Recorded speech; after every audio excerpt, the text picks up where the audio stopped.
अवाम ने घंटी नहीं बल्कि घंटा बजा दिया है, घंटा बजा दिया है। आज इमरान खान ने पूरे पाकिस्तान को जाम करके रख दिया, बंद करके, चौक करके पूरे पाकिस्तान को रख दिया है।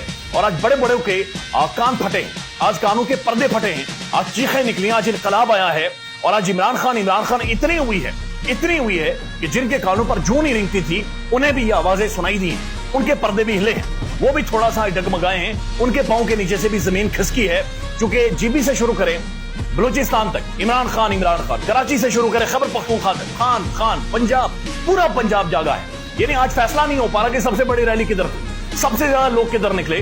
बहुत सारी खबरें ये आ रही कि एक हल्के में 50-50 हजार बंदा निकला है। एक तारीखी क्राउड, एक मैसिव क्राउड डोमिनेट कर गई है तहरीक इंसाफ, मुल्क गिर, एक तारीखी मूवमेंट, एक तारीखी पॉलिटिकल मूवमेंट नजर आई है। और ये वाकई अब महसूस हुआ है ये इलेक्शन नहीं है, ये रेफरेंडम है, ये रेफरेंडम है।